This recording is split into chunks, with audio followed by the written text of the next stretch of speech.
Picture a quiet railway platform in southern Russia. It's the late 1980s. The air is cold. A train slows to a stop. The doors open, and a stream of ordinary people steps out into the grey afternoon. Among them, a tall man in glasses, a briefcase in one hand.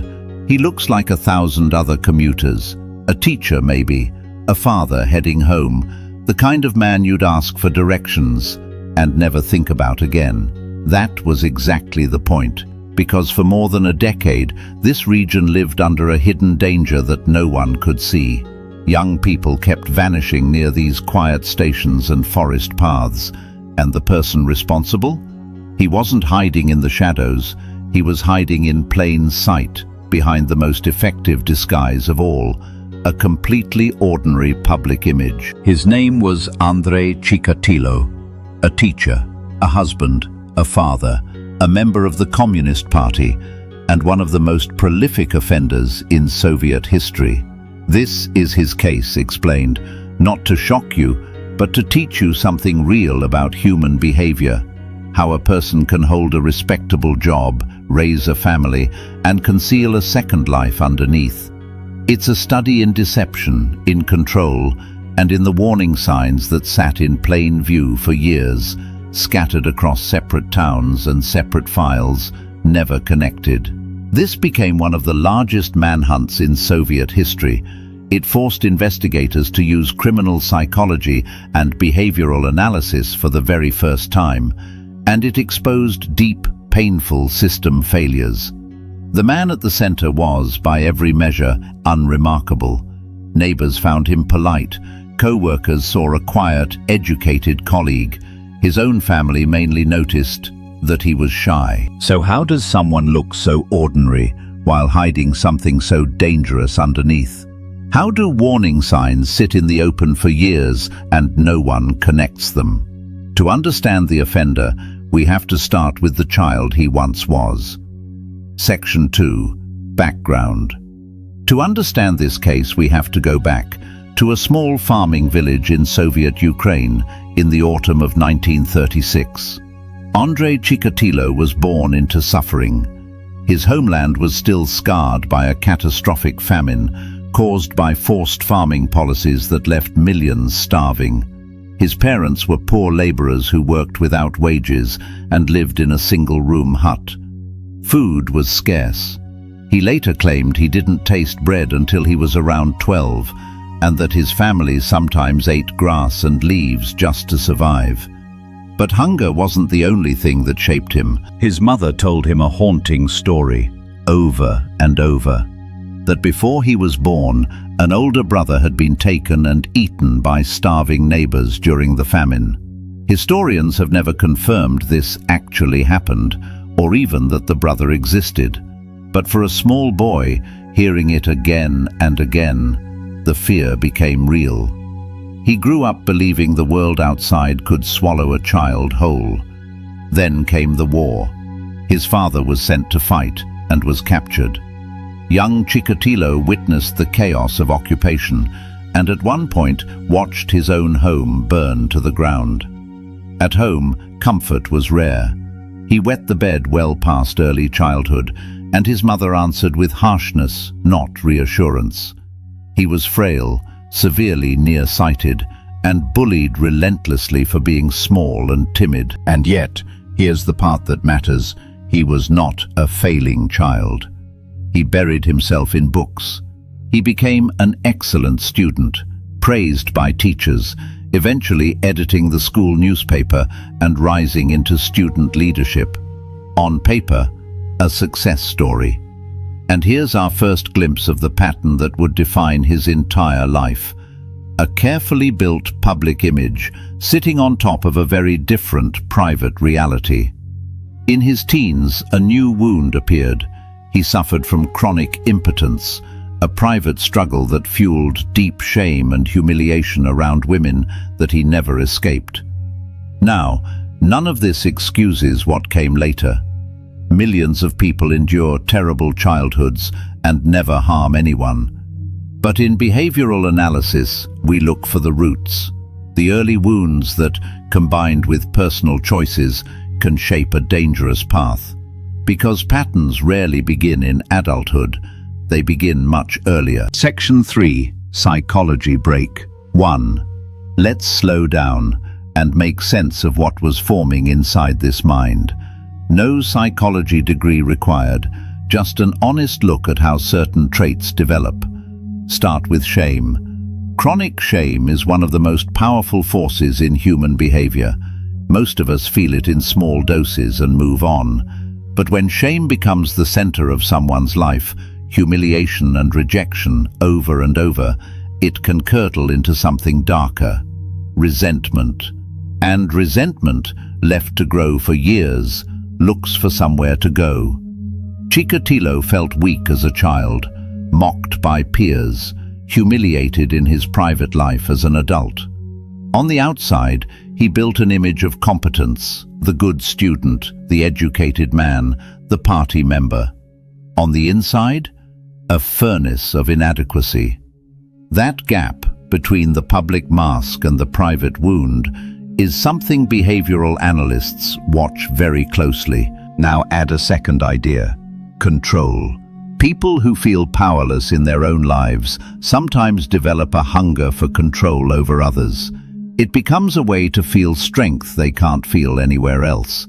And in offender behavior, the crime is rarely just about the act itself. It's about power. Think of it like a pressure system. Imagine a sealed container with no release valve. Most of us have healthy valves: friendships, honest relationships, ways to process pain. Take those away, and pressure builds with nowhere to go. That doesn't force anyone to harm another human being. People always have a choice. But it helps explain how private pain can twist into a craving for control over someone weaker. There's also a trait worth naming carefully: a profound lack of empathy. Some people can understand intellectually that others feel pain, yet feel almost nothing about it themselves. Combine that coldness with deep resentment and a need for control, and you get someone capable of treating human beings as objects. And critically, Chikatilo was organized. He functioned, he held jobs, he traveled, he blended in. That calm, calculated surface is exactly what made the danger so hard to see. The chaos was all on the inside. Key takeaway: watch the gap between someone's public image and how they treat people with less power than them. Charm and respectability are surfaces. Real character shows in how a person treats those who can't push back. So when you see a consistent need for control over conversations, over people, over situations, treat it as information worth noticing, not excusing. Section 4. The first signs. Here's the uncomfortable truth about most serious cases. The warning signs are almost never hidden. They're scattered. They show up in different places, in front of different people, and each one looks small and forgettable on its own. Nobody is holding all the pieces at once, and that is exactly how a dangerous pattern survives. For Chikatilo, the first signs appeared during his years as a teacher back in the 1970s. By his own later admissions, his behavior should have set off alarms. Fellow teachers reportedly noticed inappropriate conduct, and over time, complaints from students began to accumulate at more than one school. Now here's the part that matters. He wasn't properly investigated. He wasn't flagged. Instead, when the complaints piled up, he was quietly asked to resign, and then he simply moved to another school and started again. The problem wasn't solved. It was relocated. Think about what that quiet exit accomplished. It spared the school a scandal in the short term, but it erased the paper trail. Each new school saw a fresh face with a clean-looking record, an educated man. The warning signs didn't disappear. They were just disconnected from one another, school by school, town by town. This is one of the most important lessons in crime prevention. A single complaint can be dismissed as a misunderstanding, but a pattern of complaints is a completely different thing. The danger was that no one was ever positioned to see the pattern. Each principal saw only their own slice. Each was relieved to make the problem go away, and in making it go away, they passed it down the line. There were other quiet signals too, a private life full of frustration and humiliation, and a growing habit of approaching children in public under the cover of harmless friendliness, offering candy, small kindnesses, little ways to gain their trust. These are the building blocks of manipulation, the practiced ability to seem safe, to lower someone's guard, to engineer a moment of trust before exploiting it. Seen in isolation, each behavior had an innocent explanation: a friendly man, a bad fit for teaching, an awkward loner. But behavioral analysis teaches us to ask a different question.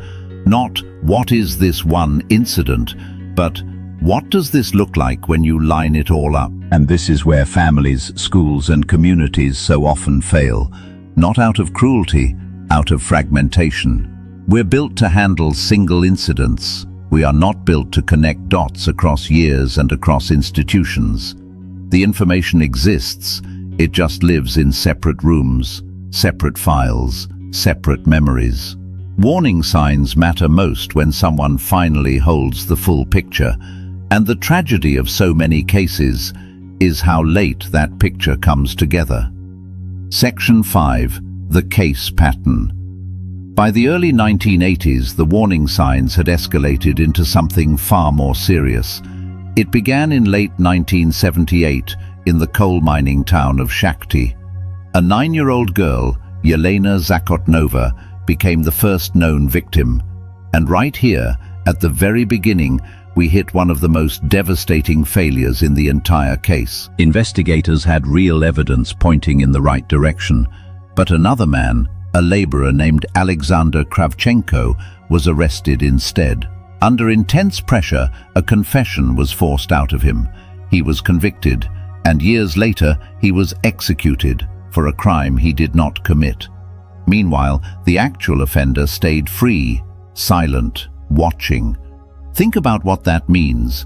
An innocent person paid the ultimate price, and because the case was officially closed, no one was searching for the real pattern. That first failure didn't just miss Chikatilo, it pointed everyone in the wrong direction. After a pause of a few years, the pattern resumed, and then it accelerated. Across the decade that followed, victims were found in wooded forest strips, often near small railway and bus stations across the Rostov region. They were vulnerable people, children, teenagers, young adults, people who could be approached without raising alarm. And the method of deception was disturbingly consistent. He'd find someone alone, on a platform, at a stop, walking a quiet path. He'd strike up a friendly conversation, offer help, company, a shortcut, some small reason to come with him. He weaponized the very things that make us human: our trust, our politeness, our willingness to accept a stranger's kindness. This is the heart of manipulation in offender behavior. He didn't overpower people in public. He earned a few minutes of cooperation. He made himself seem safe. His ordinary image wasn't separate from the crimes. It was the instrument of them. Now consider why the pattern stayed hidden for so long. As victims were discovered, investigators struggled to even agree they were dealing with one person. The crimes were spread across a wide area, different towns, sometimes during work trips far from home. The victims varied in age and background, and the public kept largely in the dark. In that era, Soviet authorities were reluctant to even admit a serial offender existed.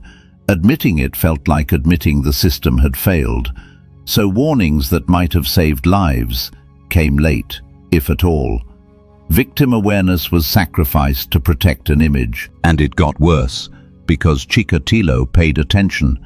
He followed the news of the manhunt. He adjusted. When patrols increased, he grew cautious. When attention faded, he resumed. And his job, as a traveling supply clerk, meant he could commit a crime in one region and be hundreds of miles away the next day. The geography itself became camouflage, so the pattern developed in plain sight, and yet stayed nearly invisible, not because it was hidden, but because it was scattered across too many files, too many towns, and too many years for anyone to hold all at once. Section 6. Psychology Break 2. Now let's go deeper into the question that sits underneath every case like this. Why? What could drive a person to do these things year after year while living an otherwise ordinary life? There's no single answer that makes it make sense, but behavioral analysis gives us a framework, and it starts with a concept called compartmentalization. Compartmentalization is the mind's ability to keep separate parts of a life in separate boxes, and to keep those boxes from touching. We all do a mild version of this. We act one way at work, another way at home. But in extreme offenders, it becomes something far more powerful and far more dangerous. They can commit unthinkable acts and then, hours later, sit at a dinner table, go to a job, attend a meeting. Fully functional, fully calm, fully ordinary. That's the engine behind double-life behavior. For Chikatilo, the respectable man and the offender weren't at war inside him. They lived in separate rooms. One box held the polite colleague, the husband, the educated traveler. Another box held the predator, and the wall between them was thick enough that the outside world only ever saw the acceptable side. So what was actually driving the hidden side? The psychiatric analysis in this case pointed to several forces converging. There was the lifelong humiliation and inadequacy. There was rage, a deep well of resentment looking for a target. And there was a craving for control and power that he couldn't find anywhere else in his life. The crimes became a way to feel dominant after a lifetime of feeling small. There's also the role of fantasy. For many serial offenders, the behavior doesn't start with action. It starts in the imagination, rehearsed privately over and over, until the line between thought and act begins to erode. Each offense feeds the fantasy, and the fantasy demands more. It becomes a compulsion, one the person quietly organizes their whole life around while showing a perfectly normal face to everyone else. And that mask is the key. Chikatilo needed to be seen as harmless. The trust he generated wasn't accidental, it was the precondition for everything else. Deception wasn't just something he did during the crimes. It was the permanent state he lived in. Key takeaway: some of the most dangerous people are not the ones who seem dangerous. A person can show one face to the world and keep another fully hidden, and the smoother the public face, the more it's worth noticing the patterns underneath. Control, deception, emotional coldness. When someone consistently lies in small ways, manipulates to get what they want, and shows no real empathy for the people they've hurt, those aren't quirks. They're data. The mask is real, but it isn't the whole person. Section 7. The investigation. The hunt for this offender became one of the largest manhunts in Soviet history, and one of the most frustrating. Among investigators, it carried a name: Operation Forest Path. It started slowly. By early 1983, investigators had tentatively linked a handful of cases to the same person. A team was assembled in Rostov, and a forensic analyst named Viktor Burakov was put in charge of the core work. When he examined the consistent pattern of wounds across the victims, the conclusion became undeniable. They were hunting one person, one signature. But recognizing a pattern and finding the person are two very different things. And here, the investigation collided with obstacle after obstacle, some of it bad luck, some of it self-inflicted. The first problem was the investigators' own assumptions. Early on, they built their theory around a belief: that the offender must be mentally ill or some obvious social outsider. So they rounded up and aggressively questioned people who fit that picture. The tactics were harsh. Vulnerable individuals, including people with intellectual disabilities, confessed under pressure to crimes they did not commit. And tragically, several people swept up in this dragnet died, some by suicide. This is a crucial lesson. When you decide in advance what kind of person you're looking for, you can spend years looking in the wrong direction. The real offender didn't match their assumptions at all. He was educated, married, employed, outwardly conventional. The profile they were chasing in their heads actually protected the real culprit. Then came a notorious forensic complication. Investigators recovered biological evidence from the crime scenes and used it to determine the offender's blood type. And here's the thing, they actually questioned Chikatilo in 1984, years before his arrest, but his blood tested as type A, while the crime scene samples tested as type AB, so they crossed him off. On paper, the science cleared him. What no one understood yet was that Chikatilo had a rare biological anomaly. His blood and saliva were one type, but his other secretions tested as another. A mismatch within his own body. A piece of forensic evidence that should have caught him instead handed him a false alibi for years. So the investigation ground on, and at Burakov's request, police consulted a psychiatrist, Dr. Alexander Bukhanovsky. The first formal use of offender profiling in a Soviet serial case. He produced a detailed psychological profile. A man, aged roughly 45 to 50, outwardly ordinary, likely married with children, whose work required regular travel and driven by a specific inner pathology. That profile turned out to be remarkably accurate, a turning point in how the case was understood even before the offender had a name. Finally, investigators focused on the one thing all the crimes had in common: geography. The pattern clustered around small railway stations along certain rail lines. So they built a strategy around it.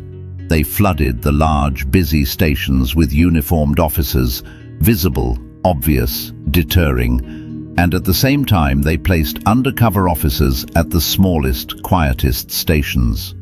The logic was elegant. Push the offender away from the crowded places and toward the lonely ones, where a stranger would be noticed. It was patient, methodical, and built on behavioral analysis, understanding not just where the crimes happened, but how the offender thought. And after years of dead ends, that patience was about to matter.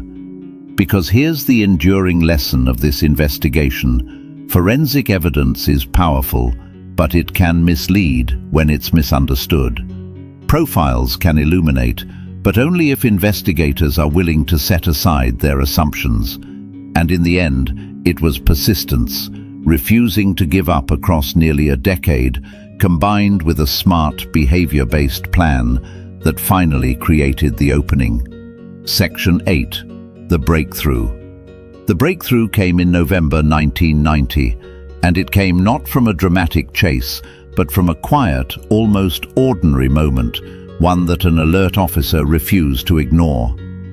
The station strategy was live: visible patrols at the big stations, hidden officers at the small ones, and on a cold day, at a small rural station called Donleskos, an undercover officer named Igor Rybakov noticed a man emerging from the nearby woods. Nothing about him was obviously alarming, middle-aged, ordinary-looking. But Rybakov noticed the details. The man had stopped at a well to wash his hands and his face. There were grass and soil stains on his elbows, a small red smear on his cheek, and what looked like an injury to one of his fingers.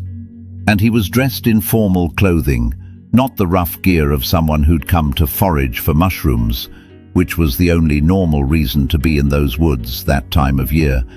He even carried a nylon sports bag, useless for mushrooms. It didn't add up, so Rybakov stopped him, checked his papers, Andrei Chikatilo, and let him go. Because there was no legal basis to hold him. But he did one more thing, and it was the thing that mattered. He filed a routine report with the man's name and the small details he'd observed. That report sat in a file, and days later, when another victim was discovered near that station, investigators pulled the records of everyone who'd been stopped there that week. One name jumped out, and not for the first time. This was a man who had already been questioned years earlier, even placed on a suspect list, then cleared by that misleading blood evidence. This time, they didn't let go. They checked his work trip history against the timeline of the crimes, and he kept landing in the right place at the right time, again and again. They learned he'd been forced to resign from teaching jobs over complaints. The pattern they'd been unable to see for years was finally assembling into a single, undeniable picture.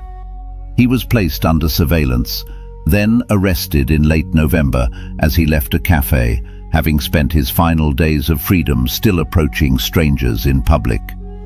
He offered no resistance. What finally exposed the disguise wasn't a single dramatic clue. It was the accumulation of small, careful observations. One officer's attention, one filed report, one investigator willing to revisit a name that had been wrongly cleared. Section 9. The Trial and Outcome. After his arrest, the case moved into its final chapter. The Reckoning. And the way it unfolded in court reveals as much about the justice system as it does about the man himself. At first, he denied everything.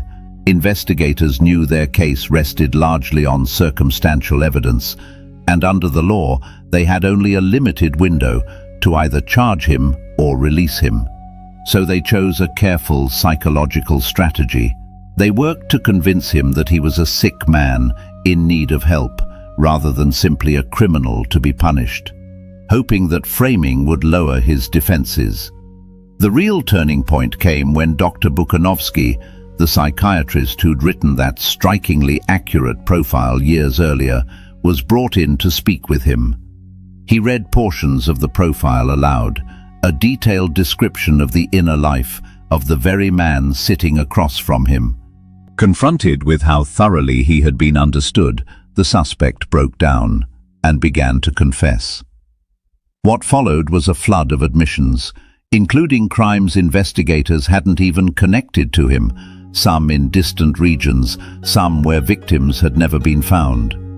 He gave details only the person responsible could have known, and at one point he led investigators directly to remains they hadn't located. That removed any doubt. Further testing finally confirmed the biological anomaly that had thrown them off for years. He was evaluated by psychiatric specialists to determine whether he was fit to stand trial. Their conclusion: despite a personality disorder with disturbed features, he was mentally competent and legally responsible for his actions. He would face justice. The trial opened in Rostov in April 1992, and it became the first major media event of the new post-Soviet era. He was tried on more than 50 counts, and because of the intense public anger, grieving families packed the courtroom. He was kept in a specially built iron cage, both to keep order and to protect him from the crowd. The proceedings were grueling. The judge read each charge individually. Families wept and at times collapsed as the details were described. The judge stated his hope that an open trial might teach society something, so that nothing like this could happen again. The defendant himself was often dismissive and erratic. In the end, he was convicted of 52 counts of murder and sentenced to death. The sentence was carried out in February 1994. From a justice system perspective, this case is a study in hard lessons. It showed how a wrongful conviction early on can let real harm continue for years. It showed how forensic evidence, when misunderstood, can derail everything. But it also showed a system, eventually gathering the proof, securing the confession, and holding the responsible person accountable in open court. After far too long, but not never. Section 10. Final Psychology Analysis. So what do we take away from a case like this? Not nightmares, those protect no one. What we want is understanding, because understanding is what turns a disturbing story into something genuinely useful. Let's start with what society missed. For more than a decade, Chikatilo moved freely because he didn't fit anyone's mental picture of danger. He was educated, employed, a husband, a father. Investigators spent years chasing a profile in their heads, an obvious outsider, an unmistakably broken man, while the real offender used his ordinariness as armor. The lesson isn't that everyone ordinary is suspect. It's that danger doesn't announce itself, and respectability is not the same thing as safety. Then consider what allowed the pattern to hide. The warning signs were real, and they were numerous. The complaints during his teaching years, the quiet resignations, the early evidence that pointed the right way before being ignored. But those signs lived in separate files, separate towns, separate institutions. No one held the full picture. And that fragmentation is one of the most common reasons dangerous patterns survive, something families, schools, and workplaces still struggle with today. And think about what investigators learned, that assumptions can blind you for years, that forensic evidence is only as good as your understanding of it, and that behavioral analysis, studying how an offender thinks and moves, can succeed where brute force suspicion fails. This case helped change how serious crimes are investigated, and that progress was paid for at an enormous human cost. So here are 3 clear lessons to carry with you. 1. Public image is not proof of private character. The polite colleague, the respectable neighbor, the helpful stranger. Those surfaces tell you how someone wants to be seen, not who they are. Watch how people treat those with less power than themselves. 2. Warning signs matter most when they form a pattern. A single odd incident can be explained away, but a pattern of complaints, manipulation, deception, and control should not be. The danger is rarely in any one sign. It's in the line they form when someone finally connects them. 3. Careful investigation and preserved evidence can change everything. It was patience, persistence, and one officer's attention to a small detail that finally cracked a case that had defeated investigators for years. Diligence is not glamorous, but it works. Through all of this, the people who matter most are the victims. Ordinary people whose trust was exploited, and the families who carried unimaginable loss. They are the reason a case like this deserves to be studied carefully and respectfully, never sensationally. Because the goal of understanding criminal psychology isn't fear, it's awareness. The better we understand how manipulation, deception, and hidden patterns actually work, the better we can protect ourselves, the people we love, and our communities. If this case helped you understand criminal psychology, warning signs, offender behavior, or how investigations really work, subscribe to Criminal Psychology Files for more educational case studies.